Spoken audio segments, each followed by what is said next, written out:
Hello friends, welcome back to my YouTube channel. ಎಲ್ಲರೂ ಹೇಗಿದ್ದೀರಾ? I hope ಎಲ್ಲರೂ ಚೆನ್ನಾಗಿದ್ದೀರಾ ಅಂತ ಭಾವಿಸ್ತೀನಿ.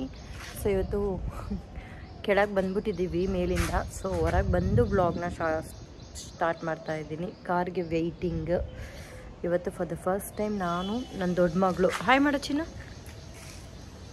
ರೆಡಿಯಾಗಿ ನಾನು ನನ್ನ ದೊಡ್ಡ ಮಗಳು ಇಬ್ಬರೇ ಮೆಟ್ರೋಗೆ ಹೋಗ್ತಾ ಇದ್ದೀವಿ ರೇಷನ್ ತರೋದಕ್ಕೆ. ಸೊ ಹೋಗೋಣ. ಇವತ್ತು ಹಸ್ಬೆಂಡ್ ಇಲ್ಲದೆ ನಾನು ದೊಡ್ಡ ಮಗಳನ್ನ ಕರ್ಕೊಂಡು ನಾನೇ ಗ್ರಾಸರಿ ಶಾಪಿಂಗ್ ಮಾಡ್ಕೊಂಡು ಬರೋಣ ಅಂತ ಹೋಗ್ತಾ ಇದ್ದೀನಿ. ಅಲ್ಲ ಪಾಪು, ಆರ್ ಯು ಎಕ್ಸೈಟೆಡ್ ನನ್ನ ಜೊತೆ ಬರೋದಕ್ಕೆ, ಶಾಪಿಂಗ್ ಮಾಡೋದಕ್ಕೆ? ಯಾವಾಗಲೂ ಪಪ್ಪ ಜೊತೆ ಹೋಗ್ತಿದ್ದೆ. ಎಲ್ಲಿ ಮುಖ ತೋರಿಸು ಮಗನೆ. ಹೆಂಗೆ ರೆಡಿಯಾಗಿದ್ದಾಳೆ ನೋಡಿ. ಮಳೆ ಬರೋ ಥರ ಇದೆ ಅಂದ್ಬಿಟ್ಟು ಜಾಕೆಟ್ ಹಾಕೊಂಡು ಅವಳೆ. ಬನ್ನಿ ಹೋಗೋಣ, ನಿಮ್ಮನ್ನು ಕರ್ಕೊಂಡು ಹೋಗ್ತೀನಿ ನನ್ನ ಜೊತೆ. ಬಾ, ಹಿಂದೆ ನೀಟಾಗಿ ಕೂತ್ಕೋ. ನಾವು ಮನೆ ರೋಡ್ನ ಬಿಟ್ಟು ಸ್ವಲ್ಪ ದೂರ ಮುಂದೆ ಹೋಗಿ ಮಳೆ ಸ್ಟಾರ್ಟ್ ಆಯಿತು. ಸೊ ಪ್ಲಾನಿಂಗ್ ಕ್ಯಾನ್ಸಲ್ ಆಗೋ ಥರ ಇದೆ. ಮೀನ್ಸ್ ಮೆಟ್ರೋ ಅಷ್ಟು ದೂರ ಹೋಗಿ ಈ ಮಳೆಯಲ್ಲಿ ಬರೋದು, ಮತ್ತು ಅಲ್ಲೆಲ್ಲ ಶಾಪ್ ಮಾಡ್ಕೊಂಡು ತೊಗೊಂಬರೋದು. ಸೊ ಡೌಟು ಅಂತ ಹೇಳ್ಕೊಂಡೆ ಮಾತಾಡ್ಕೊಂಡು ಕಾರಲ್ಲಿ ಹೋದ್ವಿ, ರೀಚ್ ಆದ್ವಿ. ಬಟ್ ಏನೋ ಇವತ್ತು ಯಾಕೋ ಗ್ರಾಸರಿ ಎಲ್ಲ ತೊಗೊಂಬರೋಕ್ಕೆ ಸ್ವಲ್ಪ ಅಷ್ಟು ಇದಾಗಲಿಲ್ಲ. ಸೊ ಹೋದ್ವಿ, ಮೆಟ್ರೋಗೆಲ್ಲ ಹೋದ್ವಿ, ಅಲ್ಲಿ ಹೋದ್ವಿ ಒಳಗೆ. ಬಟ್ ನನಗೆ ಗ್ರಾಸರಿ ಆಗಲಿ ಏನೂ ಯಾಕೋ ಇಷ್ಟ ಆಗಲಿಲ್ಲ. ಸೊ ಜಸ್ಟ್ ಒಂದು ಪ್ಲಾಸ್ಟಿಕ್ 25 ಲೀಟರ್ದೇನೋ ಒಂದು ರೈಸ್ಗೆ ಬಕೆಟ್ ಟೈಪು ಒಂದು ಬಾಕ್ಸ್, ಅದಷ್ಟೇ ತೊಗೊಂಡು ಸ್ವಲ್ಪ ಡ್ರೈ ಫ್ರೂಟ್ಸ್ನೆಲ್ಲ ತೊಗೊಂಡು ಬಂದೆ ನಾನು. ನಿಮ್ಮೇನು ಡೈಪರ್ ಬೇಕಿತ್ತು.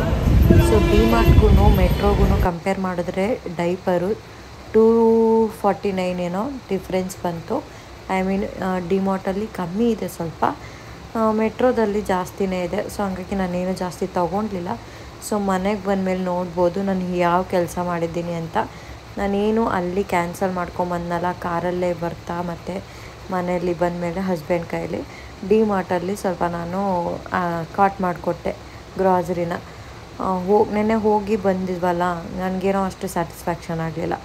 ಸೊ ಈ ಮ್ಯೂಸ್ಲಿ ಇರ್ಬೋದು, ಡ್ರೈ ಫ್ರೂಟ್ಸ್ ಇರ್ಬೋದು, ಆಯಿಲು, ಇದೆಲ್ಲ ನಮ್ಮ ಡಿಮಾರ್ಟಲ್ಲೇ ಒಂದು ಸ್ವಲ್ಪ ಬೆಸ್ಟ್ ಪ್ರೈಸ್ ಅನಿಸುತ್ತೆ. ನೀವೂ ಅಷ್ಟೇ ಈ ಮೆಟ್ರೋಗೂ ಮತ್ತು ಡಿಮಾರ್ಟ್ಗೂ ಕಂಪೇರ್ ಮಾಡಿದರೆ ಒಂದು 30% ನಮ್ಮ ಒಂದು ಏನು ಗ್ರಾಸರಿ ತಂದು ಟೋಟಲ್ ಬಿಲ್ಲಲ್ಲಿ 30% ನಮಗೆ ಡಿಫ್ರೆನ್ಸ್ ಆಗುತ್ತೆ. ಸೊ ಬೆಟರ್ ಡಿಮಾರ್ಟಲ್ಲೇ ಗ್ರಾಸರಿ ತೊಗೊಳ್ಳೋದು. ಸೊ ನೋಡ್ಬೋದು, ನೆನ್ನೆ ನಾನು ಆರ್ಡ್ರ್ ಮಾಡಿದ್ದನ್ನ ಬಂದಮೇಲೆಲ್ಲ ಕಾಟ್ ಮಾಡಿ ಇವಾಗ ಮಾರ್ನಿಂಗ್ 11:45 ಆಗಿದೆ. ಸೊ ಇವಾಗ ಅದು ಎಲ್ಲ ಬಂತು. ಅವರು ಬಂದರು, ಏನೂ ಕೇಳಲಿಲ್ಲ, ಹಿಂಗೆ ಎಸೆದ್ರು ಬಾಗ್ಲತ್ರ ಹೊರಟೇ ಹೋಗಿಬಿಟ್ರು. ಸೊ ಎಷ್ಟು ಫಾಸ್ಟಾಗಿ ಕೊಟ್ಟರು. ಹಾಗೇ ಪ್ರೀಮಿಯಮ್ ಕ್ವಾಲಿಟಿ ಇರುತ್ತಲ್ಲ, ಒಂದು ಪ್ಯಾಕೆಟ್ ವೈಸು ಲೂಸ್ ಎಲ್ಲ ಪ್ಯಾಕೆಟ್ ಇರುತ್ತಲ್ಲ, ಅದು ನಾವು ಕಾಟ್ ಮಾಡೋಕ್ಕಾಗುತ್ತೆ ಆನ್ಲೈನಲ್ಲಿ. ಸೊ ಡಿಮಾರ್ಟು ಏನು ನಾವು ಅಲ್ಲಿ ಹೋಗಿ ತೊಗೋತೀವೋ ಸೇಮ್ ಪ್ರೈಸೇನೇ ಇರುತ್ತೆ. ನಾನು ಸ್ವಲ್ಪ ಬೆಲ್ಲ ಏನೇನೆಲ್ಲ ತೊಗೊಂಡಿದ್ದೀನಿ ಅಂತ ತೋರಿಸ್ತೀನಿ. ಈ ಮಕ್ಕಳಾದಮೇಲೆ ನಾವು ಅಲ್ಲಿ ಹೋಗಿ ಸುತ್ತಾಡಿಕೊಂಡು ತೊಗೊಂಡು ಎಷ್ಟು ಇರಿಟೇಟ್ ಆಗುತ್ತೆ. ಬೆಟರ್ ಆನ್ಲೈನಲ್ಲೇ ಶಾಪ್ ಮಾಡೋದು ಅನ್ನಿಸ್ಬಿಡ್ತು ನನಗಂತೂ.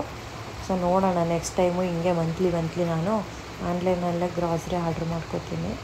ಇವ್ರು ಇವತ್ತು ಮಧ್ಯಾಹ್ನ ಲಂಚ್ ಬಾಕ್ಸ್ಗೆ ತೊಗೊಂಡು ಹೋಗೋಕ್ಕೆ ಕೂಡ ಬಂದಿದ್ದರು. ನಾನು ಇವಾಗ ಲಂಚ್ ಕೂಡ ಅವ್ರಿಗೆ ಬಾಕ್ಸ್ ರೆಡಿ ಮಾಡಿ ಇಟ್ಟಿದ್ದೆ ಆಲ್ಮೋಸ್ಟು. ಸೊ ಇವಾಗ ನಾನು ಇದು ಮಾಲ್ಗುಡಿ ಕಾಫಿ ಪೌಡರ್ನ ತರಿಸಿದ್ದೆ, ಮೀನ್ಸ್ ಡಿಮಾರ್ಟಲ್ಲಿ ಫಸ್ಟ್ ಟೈಮ್ ನಾನು ಇದನ್ನು ತರಿಸಿರೋ ಅಂಥದ್ದು. ಸೊ ನೋಡೋಣ, ಹೊಸದಾಗಿ ಫಿಲ್ಟರ್ ಕಾಫಿ ಇದು ಫಿಲ್ಟ್ರ್ ಕೂಡ ತರಿಸಿದ್ದೀನಿ ನಾನು. ಅಂದರೆ ಇದು ಡಿಮಾರ್ಟಲ್ಲಿ ತರಿಸಿಲ್ಲ, ನಾನು ಇಲ್ಲೇ ಲೋಕಲ್ ಶಾಪಲ್ಲಿ ಹೋಗಿ ತೊಗೊಂಡು ಬಂದೆ.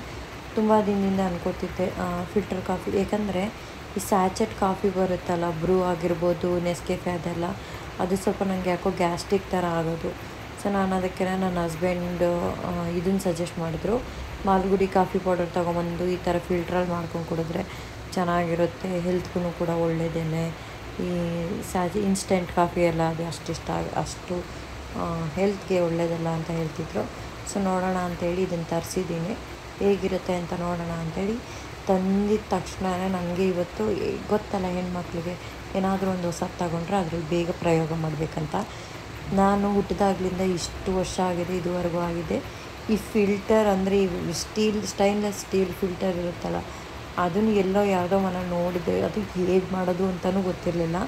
ಸೊ ನಾನು ಇವತ್ತು ಮುಂದೆ ಮನೆಗೆ ಹೋಗಿ ಅದನ್ನು ತಿಳ್ಕೊಂಡು ಬಿಸಿನೀರು ಎಷ್ಟು ಹಾಕಬೇಕು, ಎಷ್ಟು ಕಾಫಿ ಪೌಡ್ರ್ ಹಾಕಬೇಕು, ಡಿಕಾಷನ್ ಹಿಂಗೆ ಅದನ್ನು ನೀಟಾಗಿ ಕೇಳಿಕೊಂಡು ಬಂದು ನಾನಿವಾಗ ಮಾಡ್ತಾಯಿದ್ದೀನಿ. ನಾನಿಲ್ಲೇ ಇದನ್ನು ಲೋಕಲ್ ಶಾಪಲ್ಲಿ ನನ್ನ ಹಸ್ಬೆಂಡು ಅಮೆಝಾನಲ್ಲಿ ಇದನ್ನು ತೊಗೊಳ್ಳೋಣ ಅಂದರೆ ಯಾವುದದು ಇವಾಗೇನು ಕರೆಂಟಿಂದೆಲ್ಲ ಮಿಷಿನ್ ಟೈಪ್ ಬರುತ್ತಲ್ಲ, ಮಿಕ್ಸರ್ ಆ ಥರ ಮಿಷಿನ್ ಟೈಪ್ ಕಾಫಿ ಫಿಲ್ಟರು.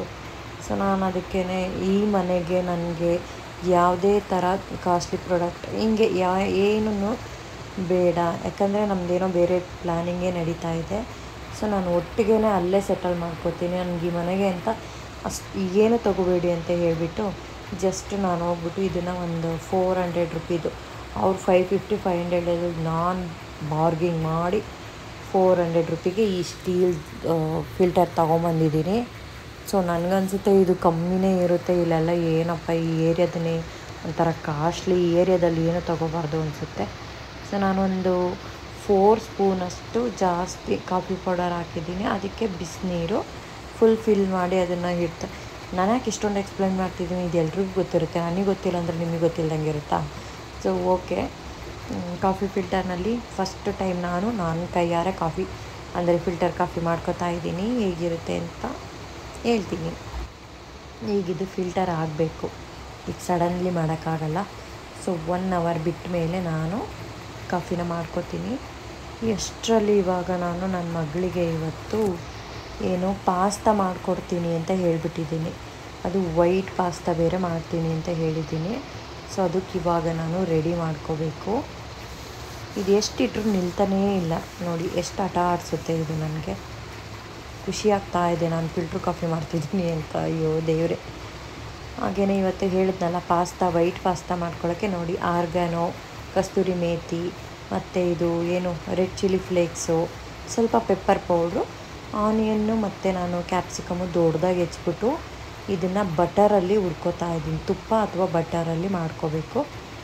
ಈಗ ಇದನ್ನು ಒಂದು ಸ್ವಲ್ಪ ಹಸಿ ಬಿಸಿ ಅನ್ನೋ ಥರ ಅರ್ಧಂಬರ್ಧ ಅಂತೀವಲ್ಲ ಹಾಗೆ ಅರ್ಧಂಬರ್ಧ ಬೇಯಿಸ್ಕೊಂಡು ಈ ಕಡೆ ನಾನು ಆಲ್ರೆಡಿ ಇದನ್ನು ಪಾಸ್ತಾನ ಬೇಯೋದಕ್ಕಿಟ್ಟಿದ್ದೀನಿ. ನನಗನ್ಸುತ್ತೆ ನೆಕ್ಸ್ಟ್ ಟೈಮ್ ನಾನು ಏನಾದರೂ ಪಾಸ್ತಾ ಮಾಡ್ತೀನಿ ಅಂದರೆ ಒಂದು ಕುಕ್ಕರಲ್ಲಿ ವಿಷಲ್ ಹಾಕಿಸ್ಕೊಂಡ್ಬಿಡ್ತೀನಿ, ಬೆಸ್ಟ್ ಅನಿಸುತ್ತೆ. ಎಷ್ಟೊತ್ತಿಂದ ಬೇಯಿಸ್ತಾ ಇದ್ದೀನಿ, ಇದು ಬೇಗ ಬೇಯ್ತಾನೆ ಇಲ್ಲ. ಹಿಚ್ಕಿ ನೋಡ್ತಾನೆ ಇದ್ದೀನಿ, ಹಂಗೇ ಗಟ್ಟಿ ಐತೆ ಇದು. ಸೊ ನೆಕ್ಸ್ಟ್ ಟೈಮಿಂದ ಕುಕ್ಕರಲ್ಲಿ ಮಾಡೋದೇ ಬೆಸ್ಟ್. ಒಂದು ಕೂಗಿಸ್ಕೊಂಡ್ರೆ ಸಾಕು, ಬೇಗ ಬೆಂದೋಗ್ಬಿಡುತ್ತೆ. ಈಗ ನಾನು ವೈಟ್ ಸಾಸ್ ಮಾಡ್ಕೊಂಡಿದ್ದೆ. ಏನಿಲ್ಲ, ಮೈದಾ ಹಿಟ್ಟನ್ನು ಸ್ವಲ್ಪ ಬಟರು ತುಪ್ಪದಲ್ಲಿ ಹುರ್ಕೊಂಬಿಟ್ಟು ಅದಕ್ಕೆ ಕ್ರೀಮಿ ಟೆಕ್ಸ್ಚರ್ ಇರೋ ಅಂಥ ಮಿಲ್ಕ್ ಹಾಕ್ಕೊಂಡಿದ್ದೆ. ಅಂದರೆ ಚೆನ್ನಾಗಿ ಕುದಿಸ್ಕೊಂಡು ಕ್ರೀಮಿ ಥರ ಇರೋ ಮಿಲ್ಕ್ ಹಾಕ್ಕೊಂಡು ವೈಟ್ ಪಾಸ್ತಾ ಮಾಡಿದ್ದೆ. ಇವಾಗ ಸ್ವಲ್ಪ ಚೀಸು ನನ್ನ ಹತ್ರ ಗ್ರೇಟ್ ಮಾಡೋ ಥರ ಇರಲಿಲ್ಲ, ಸ್ಲೈಸ್ ಇತ್ತು, ಅದನ್ನು ಕಟ್ ಮಾಡಿ ಹಾಕಿದ್ದೀನಿ. ನೋಡಿ ಇದನ್ನು ವೈಟ್ ಪಾಸ್ತಾ ಬೇಯ್ತಾನೆ ಇದೆ. ಅಪ್ಪ ಇದಂತೂ ಬೇಯಿಸೋದಕ್ಕೆ ನನಗೆ ಸಾಕಾಗೋಯಿತು. ನಂದು ಪಾಸ್ತಾದು ಎಲ್ಲ ಸಾಸಸ್ ಎಲ್ಲ ರೆಡಿ ಆಯಿತು. ವೈಟ್ ಪಾಸ್ತಾ ಅದು ಈಗಿದೇ ಬೇಯ್ತಾ ಇಲ್ಲ, ಇದೇ ಪ್ರಾಬ್ಲಮ್ ಆಗಿದ್ದು ನನಗೆ. ಫೈನಲಿ ನೋಡ್ಬೋದು ಇನ್ನೂ ಇಷ್ಟು ಐತೆ. ಸೊ ಇವಾಗ ಇದಕ್ಕೆ ಆ್ಯಡ್ ಮಾಡ್ಕೊತಾ ಇದ್ದೀನಿ. ಸಾಲ್ಟು ಎಲ್ಲ ನೋಡಿ ಹಾಕ್ಕೊಂಡಿದ್ದೀನಿ. ಸ್ವಲ್ಪ ನಾನು ರೆಡ್ ಚಿಲ್ಲಿ ಫ್ಲೇಕ್ಸ್ ಕಮ್ಮಿ ಹಾಕಿದ್ದೀನಿ, ಯಾಕಂದರೆ ಭವಿಷ್ಯನ ತಿನ್ನಿಸ್ಬೇಕಲ್ಲ ಅಂತ ಹೇಳಿಬಿಟ್ಟು. ಯಮ್ಮಿ ವೈಟ್ ಪಾಸ್ತಾ ರೆಡಿ ಆಗ್ತಾಯಿದೆ. ಯಾವ ರೆಸ್ಟೋರೆಂಟು ಬೇಡ, ಅಷ್ಟು ಚೆನ್ನಾಗಿ ಬಂದಿತ್ತು, ನೀಟಾಗಿತ್ತು, ಹೈಜೀನ್ ಇತ್ತು. ಬಟ್ ಈ ಪಾಸ್ತಾ ರೆಡಿ ಪಾಸ್ತಾ ಅದ್ರ ಬಗ್ಗೆ ನಾನು ಹೇಳೋಕ್ಕಾಗಲ್ಲ, ಮೀನ್ಸ್ ಅದೇನು ಬೇಯಿಸ್ಕೊಂಡಲ್ಲ ಅದು. ಬಟ್ ನಾನು ಮಾಡಿದ್ದೆಲ್ಲ neat and clear and hygiene, tasty, yummy. ಇವಳು ಬೇಕು ಅಂತ ಹೇಳ್ಬಿಟ್ಟು ನನ್ನ ಚಿಕ್ಕ ಮಗಳು ಅಳ್ತಾಯಿದ್ಲು. ನಾನು ನೆಕ್ಸ್ಟು ಈ ಬ್ಲಾಗಲ್ಲಿ ಝೂಡಿಯೋ ಸೇಲು ಮತ್ತು ವೆಸ್ಟ್ ಸೈಡು ಮತ್ತು ಮ್ಯಾಕ್ಸ್ ಎಲ್ಲ ಕಡೆ ಸೇಲಿದೆ. ಅದು ಏನೋ ಗೊತ್ತಿಲ್ಲ, ಇವಾಗ ಎಲ್ಲ ಕಡೆಯೂ ಸೇಲಿತ್ತು. ಸೊ ನಾನು ಒಂದು ಚಿಕ್ಕದಾಗಿ ಶಾಪ್ ಮಾಡಿಕೊಂಡು ಗ್ಲಿಮ್ಸ್ನ ತಗೊಂಡು ಇನ್ಸ್ಟಾಗ್ರಾಮಲ್ಲಿ ಪೋಸ್ಟ್ ಮಾಡ್ತಾಯಿದ್ದೆ. ಸೊ ಹಂಗಾಗಿ ನಾನು ಕೂಡ ಸ್ವಲ್ಪ ಶಾಪ್ ಮಾಡಿದ್ದೀನಿ. ನಾನು ಈ ಝೂಡಿಯೋದು ಆಗಸ್ಟಲ್ಲಿ ಎವ್ರಿ ಇಯರ್ ಬರೋದನ್ನು ವೆಯ್ಟ್ ಮಾಡ್ತಾಯಿರ್ತೀನಿ, ಯಾಕಂದರೆ ಸ್ವಲ್ಪ ಬಕೆಟ್ ಲಿಸ್ಟ್ನ ಮಾಡಿರ್ತೀನಿ ನಾನು, ಮೀನ್ಸ್ ಝೂಡಿಯೋದಲ್ಲಿ. ಅದನ್ನೆಲ್ಲ ನಾನು ಈ ಟೈಮಲ್ಲಿ ಅಂದರೆ ಏನು ತುಂಬ ಏನು ಇದರಲ್ಲಿ ಹೆಂಗೆ ಅಂದರೆ ಎವ್ರಿ ಇಯರ್ ಸೇಲು ಟ್ವೈಸ್ ಆಗುತ್ತೆ ಆಗಸ್ಟಲ್ಲಿ ಪ್ಲಸ್ ಇಯರ್ ಎಂಡ್ ಮೀನ್ಸ್ ಜನವರಿ ನಾಳೆ ಅಂದರೆ ಒಂದು 2 ಡೇಸ್ ಬಿಫೋರು. ಸೊ ಇದರಲ್ಲಿ ಜಾಸ್ತಿ ಏನು ಓಲ್ಡ್ ಕ್ಲಾತ್ ಸೇಲ್ ಅಂತ ಏನು ನಡೆಯಲ್ಲ, ಆ ವರ್ಷದ್ದೇನೆ ಸ್ವಲ್ಪ ಸ್ಟಾಕು ಕ್ಲಿಯರೆನ್ಸ್ ಥರ ಮಾಡ್ಕೋತಾರೆ. ಸೊ ಹಂಗಾಗಿ ನಾನು ಈ ಟೈಮಲ್ಲಿ ಸ್ವಲ್ಪ ನನಗೆ ಬೇಕಾಗಿರೋ ಅಂಥದ್ದನ್ನು ಇಷ್ಟಪಟ್ಟು ಬಿಟ್ಟು ಬಂದಿರ್ತೀನಲ್ಲ ಬಕೆಟ್ ಲಿಸ್ಟ್ ಅಂತ ಒಂದು ಸ್ವಲ್ಪನ ಪರ್ಚೇಸ್ ಮಾಡ್ತೀನಿ. ಈ ಥರ ಒನ್ ಪೀಸಸ್ ಅಂತೂ ತುಂಬ ಚೆನ್ನಾಗಿತ್ತು. ಜೂಡಿಯೋದು ನನಗೆ ಕುರ್ತೀಸು ಸ್ಟೈಲ್ ಆಗಿರ್ಬೋದು, ಸ್ಟಿಚಿಂಗ್ ಆಗಿರ್ಬೋದು ಅಷ್ಟು ಇಷ್ಟ ಆಗೋಲ್ಲ. ಯಾಕಂದರೆ ಫಿಟ್ಟು ಒಂದು ಸ್ವಲ್ಪ ಡಿಫ್ರೆನ್ಸ್ ಆಗಿರುತ್ತೆ, ನನಗೆ ಅದು ಇಷ್ಟ ಆಗೋಲ್ಲ. ನನಗೆ ಇಲ್ಲಿ ಇಷ್ಟ ಆಗೋದು ಒಂದೇ ಜೀನ್ಸು ಅಥವಾ western tops one piece. So finally ನಾನಿವತ್ತು ನೆಕ್ಸ್ಟ್ ಇನ್ನೊಂದು ದಿನ ಬಂದಿದ್ದಿದ್ದು ವೆಸ್ಟ್ ಸೈಡ್ಗೆ ಬಂದಿದ್ದೆ. ಇಲ್ಲಿ ನನ್ನ ಒಂದು ವೀಡಿಯೋಗ್ರಾಫರ್ ಯಾರಪ್ಪ ಅಂದರೆ ನನ್ನ ಪುಟಾಣಿ ನನ್ನ ಮಗಳು ಭವಿಷ್ಯ. ನೋಡಿ ಭವಿಷ್ಯ ನನಗೆ ವೀಡಿಯೋ ಮಾಡಿಕೊಡೋ ಥರ ಆಗಿದ್ದಾಳೆ. ಸೊ ಮಮ್ಮ ಹಿಂಗೆ ಮಮ್ಮ ಅಂತೆಲ್ಲ ಗೈಡ್ ಮಾಡ್ತಾಯಿದ್ಲು, ಸಖತ್ ಹ್ಯಾಪಿ ಅನ್ನಿಸ್ತು. ಸೊ ನೋಡ್ಬೋದು ಎಲ್ಲದು ಕೂಡ ನಿಜ ನಂಬಿ ನೀವು ವೆಬ್ಸೈಟ್ ಕ್ಲಾತ್ಸು ಎಷ್ಟು ಪ್ರೈಸ್ ಇರುತ್ತೋ ಅಷ್ಟೇ ಕ್ವಾಲಿಟಿ ಇರುತ್ತೆ. ನಮಗೆ ಬೋರಾಗಿ ಅದನ್ನು ಎಸಿಬೇಕೇ ಹೊರ್ತು ಅದು ಯಾವುದೇ ಥರ ಒಂದು ಏನೋ ಅರ್ಧೋಗೋದಾಗಲಿ ಆ ಥರ ಶೇಡ್ ಆಗೋದಾಗಲಿ ಏನೂ ಆಗಲ್ಲ. ಜೀನ್ಸ್ ಪ್ಯಾಂಟು ಅಷ್ಟೇ, ನಾನು ತುಂಬಾ ವೆಬ್ಸೈಟ್ದೇ ಜೀನ್ಸ್ ಪ್ಯಾಂಟ್ಸ್ ಎಲ್ಲ ತೊಗೊಳ್ಳೋದು. ತೋರಿಸ್ತೀನಿ ಜೀನ್ಸ್ ಪ್ಯಾಂಟ್ ಎಲ್ಲ ಯಾವ ರೀತಿ ಇತ್ತು ಅಂತ. ವಿಡಿಯೋ ಮಾಡಿರೋದು ಯಾರು ಮಮ್ಮದು? ನಾನು ಭವಿಷ್ಯ ವಿಡಿಯೋ ಮಾಡಿರೋದು ಯಾವುದು ಮಮ್ಮದು? Thank you so much, thank you for video. ಹಾಗೆ ನೋಡ್ಬೋದು ಸ್ಲಿಪ್ಪರ್ ಕೂಡ ಅಷ್ಟೇ 1500 799 699 ಆ ಥರ ಇತ್ತು. ಆಮೇಲೆ 500 199 ಅಷ್ಟೇ. ಇಲ್ಲಿ ಎರಡೇ ಪ್ರೈಸ್ ಇದ್ದಿದ್ದು, ಮೀನ್ಸ್ 699 199. ಸೊ ನಾನು ಸ್ಲಿಪ್ಪರ್ ಕೂಡ ತಗೊಂಡೆ. ನಾನು ನೆಕ್ಸ್ಟು ವ್ಲಾಗಲ್ಲಿ ನಿಮಗೇನಾದರೂ ಇಂಟ್ರೆಸ್ಟ್ ಇದ್ದರೆ ಕಮೆಂಟ್ ಮಾಡಿ, ಏನೆಲ್ಲ ವೆಸ್ಟ್ ಸೈಡಲ್ಲಿ ತೊಗೊಂಡಿದ್ದೀನಿ, ಜೂಡಿಯೋದಲ್ಲಿ ತೊಗೊಂಡಿದ್ದೀನಿ ಎಲ್ಲದನ್ನು ಶೇರ್ ಮಾಡ್ಕೋತೀನಿ. ಸೊ ಸ್ಲಿಪ್ಪರ್ ಕೂಡ ಇಲ್ಲಿ ತುಂಬಾ ಚೆನ್ನಾಗಿರೋದಿತ್ತು. ನನಗಂತೂ ಅಂದರೆ ನನಗಿಲ್ಲಿ ಏನು ಅಂದರೆ ಸ್ವಲ್ಪ ಏನೋ ಅದು ಡಿಸೈನ್ ಅಷ್ಟು ವೆಸ್ಟ್ ಸೈಡ್ ಸ್ಲಿಪ್ಪರ್ ಇಷ್ಟ ಆಗ್ತಿರ್ಲಿಲ್ಲ, ಎಲ್ಲ ಒಂದೇ ಥರಕ್ಕಿದೆ ಅನ್ನಿಸ್ತಿತ್ತು. ಸೊ ಇವಾಗ ನಾನು ಮಗಳು ಕರ್ಕೊಂಡು ಮೇಲೆ ಹೋಗ್ತಾಯಿದ್ದೀನಿ. ನನ್ನ ಮಗಳಿಗೆ ಹೊರಗೇನಾದರೂ ಕರ್ಕೊಂಬಂದರೆ ನಾನು ತೊಗೊಂಡು ಅವಳಿಗೇನಾದ್ರು ತೊಗೊಂಡೋಗ್ಲಿಲ್ಲ ಅಂದರೆ ಅಮ್ಮ ಅಂತ ಗಂಟು ಬೀಳ್ತಾಳೆ, ಸಖತ್ ಚೆನ್ನಾಗಿ ಜೋತು ಬೀಳ್ತಾಳೆ ಒಂಥರ. ಸೊ ಅವಳನ್ನು ಕರ್ಕೊಂಡು ಈಗ ಅವಳ ಜೋನಿಗೆ ಬಂದೆ. ಇಲ್ಲಿ ಲೇಡೀಸ್ದು ಒಂದು ಕಡೆ ಇದೆ, ಒಂದು ಕಡೆ ಕಿಡ್ಸ್ದಿತ್ತು. ನೋಡ್ಬೋದು ಎಲ್ಲ ವೆಬ್ಸೈಟಲ್ಲಿ ಯೂಶ್ವಲಿ ಸೇಲ್ಸ್ ಬಂದರೆ ಜಸ್ಟ್ ಸ್ಟಾಕ್ ಕ್ಲಿಯರೆನ್ಸ್ ಥರ ಸ್ವಲ್ಪ ಸೆಲೆಕ್ಟೆಡ್ ಮಾತ್ರ ಇರುತ್ತೆ ಯಾವಾಗ್ಲೂ. ಆಫ್ಟರ್ 2 ಇಯರ್ಸ್ ಅಂದರೆ 2 ಇಯರ್ಸ್ ಮುಂಚೆ ಈ ಥರ ಒಂದು ಸೇಲ್ ಇತ್ತಂತೆ, ಅವರೇ ಹೇಳಿದ್ದು. 2 ಇಯರ್ಸ್ ಆದಮೇಲೆ ಮತ್ತೆ ಈ ಥರ ಸೇಲ್ ಬಂದಿದೆಯಂತೆ. ಎಲ್ಲ ಪ್ರಾಡಕ್ಟ್ಗೂ 1000 ಎಲ್ಲ 50 ಆ ಥರ ಸ್ವಲ್ಪ ಚೆನ್ನಾಗಿತ್ತು ಒಂಥರ. ಎಲ್ಲ ಕ್ಲಾತ್ಸ್ಗೂ ಡಿಸ್ಕೌಂಟ್ಸ್ ಇತ್ತು. ಸೊ ನಾನಂತೂ ತೊಗೊಂಬಂದಿದ್ದೀನಿ, ಏನೆಲ್ಲ ತಂದಿದ್ದೀನಿ ನೆಕ್ಸ್ಟ್ ಬ್ಲಾಗಲ್ಲಿ ತೋರಿಸ್ತೀನಿ, ಓಕೆನಾ. ಹಾಗೆ ನನ್ನ ಬರ್ಡೇಗೆ ಈ ಥರ ಒಂದು ಡ್ರೆಸ್ ನೋಡಿದೆ, ಬಟ್ ನನಗೆ ಯಾಕೋ ಸ್ವಲ್ಪ ದಪ್ಪ ಕಾಣಿಸ್ತಿದ್ದೀನಿ ಅನ್ನಿಸ್ತು. ಕುಳ್ಳಕ್ಕಿರೋದಕ್ಕೂ ಅಷ್ಟು ಸೆಟ್ ಆಗಲಿಲ್ಲ. ಸೊ ವೆಬ್ಸೈಡಲ್ಲೆಲ್ಲ ಒಂದು ಸ್ವಲ್ಪ ದೊಡ್ಡ ಸೈಜ್ ಇರುತ್ತೆ ಸ್ಟೈಲಿಂಗು. ಇದಿಷ್ಟು ನನ್ನ ಶಾಪಿಂಗ್ ಮುಗಿಸ್ಕೊಂಡ್ಬಂದು ನಾನು ಮತ್ತೆ ಮನೆಯಲ್ಲಿ ಅಡುಗೆ ಮಾಡ್ತಾಯಿದ್ದೀನಿ. ಅಡುಗೆಗೆ ಇವತ್ತು ನಾನು ಸ್ವಲ್ಪ ಮೂಲಂಗಿನ ಗ್ರೇಟ್ ಮಾಡಿಕೊಂಡು, ಮೂಲಂಗಿನ ಅಂದರೆ ರ್ಯಾಡಿಶ್ ಮೂಲಂಗಿ ತಿನ್ನೋದ್ರಿಂದ ಗ್ಯಾಸ್ಟ್ರಿಕ್ಕಿಗೆ ತುಂಬಾ ಒಳ್ಳೆಯದು. ವೀಕ್ಲಿ ಒನ್ಸ್ ಈ ಥರ ಮಾಡ್ಕೊಂಡು ತಿಂದರೆ ಹೆಲ್ತ್ ಕೂಡ ಮೀನ್ಸ್ ಸ್ಟಮಕ್ ಅಪ್ಸೆಟ್ಗೆ ಒಂದು ಸ್ವಲ್ಪ ಚೆನ್ನಾಗಿರುತ್ತೆ.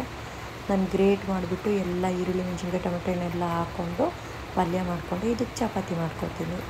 ಸೊ ವ್ಲಾಗ್ ಹೇಗಿತ್ತು ಅಂತ ಪ್ಲೀಸ್ ದಯವಿಟ್ಟು ಕಮೆಂಟಲ್ಲಿ ತಿಳಿಸಿ. ಹಾಗೆಯೇ ನನ್ನ ವ್ಲಾಗ್ಸ್ ನಿಮ್ಗೆ ಇಷ್ಟ ಆಗ್ತಿದ್ರೆ ಪ್ಲೀಸ್ ಒಂದು ಲೈಕ್ ಕೊಡೋದನ್ನು ಮರಿಬೇಡಿ.